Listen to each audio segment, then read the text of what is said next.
Okay, now it's time to sort of come clean with the fact that everything we've showed you so far is only conceptually useful and that we cannot actually implement it as developed so far.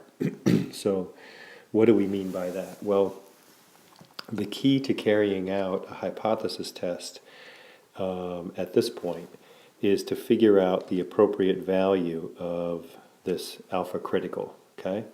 And we argued that you would choose your probability of a type 1 error.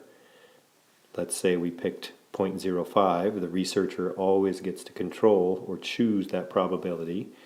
Okay? And that probability of the type 1 error is supposed to then tell us what critical value we need to use to compare our alpha 1 hat to. Okay? If our alpha 1 hat is bigger than the alpha critical, we're out here, and we reject the null, knowing that we'll be wrong in doing so about 5% of the time in repeated samples. So, all of that's well and good, but how do we take this probability and use it to look up this critical value? Well, we know that we're fairly close, right? Because we have a normal distribution, and excuse me, we're really just saying if we set the probability under the normal distribution curve to equal 0.05, we should be able to find this particular critical value, right? Now, you would do this normally by doing what? Okay, if you're trying to figure out the probability that alpha hat is bigger than alpha c, setting that equal to 0.05 and figuring out what alpha c has to be, you would like to look at a statistical table, for example, right? Something like a z-table. Wouldn't you like to look at that? If you could look at a z-table and figure that out, then we'd be in great shape. But we don't exactly have that ability, all right? Normally what we would do to create a z-score out of this alpha hat score, or alpha hat statistic, is standardize it, right? We would normally want to standardize it because we know that the probability of alpha 1 hat being greater than alpha c has to be equal to the probability of alpha 1 hat minus the mean of alpha 1 hat, which under the null hypothesis is 0, divided by the standard error of alpha 1 hat. Okay? Or the standard deviation, I should say, of the alpha 1 hat distribution. And so this probability over here is equal to the probability of this standardized normal random variable being greater than what? Well, we would do alpha c minus 0 over sigma alpha 1 hat. Okay? So our typical approach would be to A, standardize alpha 1 hat by subtracting the mean under the null hypothesis and dividing by the standard deviation, then looking up in a z-table, right, the appropriate probability that we chose, 0.05, and then finding, therefore, the corresponding critical value. That's how we would normally want to proceed, sort of like you did in your stats class, kind of like we did with some of the exercises from chapter 17 earlier in the course.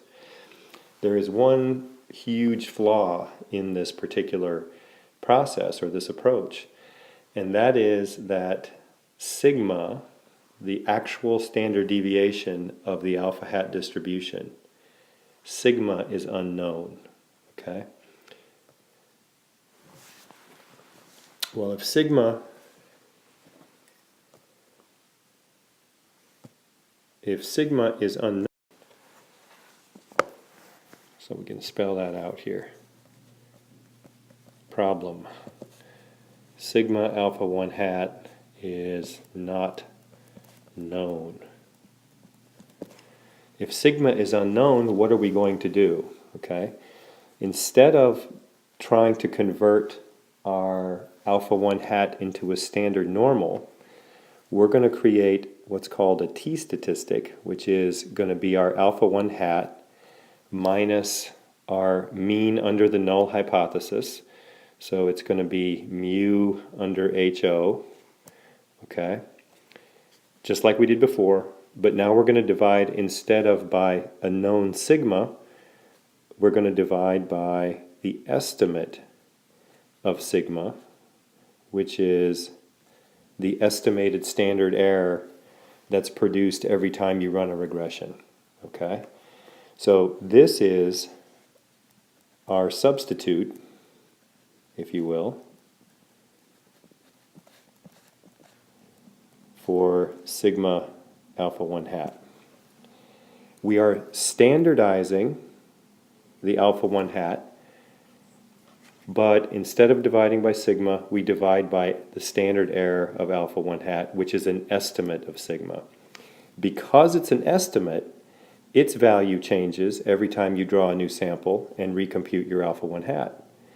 And therefore, we have another random variable that has its own probability distribution. And in fact, this has a chi-squared probability distribution. This, we know by earlier arguments, has a normal distribution. When we have a test statistic like this that has a normal in the numerator and a chi-squared in the denominator, it turns out that in repeated samples and in the creation of the probability distribution of that ratio of normal to chi-square, you end up with something called the t-distribution. So we're going to form a test statistic called t-hat, and t-hat follows the t-distribution. Okay, and a t-distribution looks very much like the normal. It's a little bit thicker in the tails, and it will also be centered on the true value of the parameter if we have an unbiased estimator.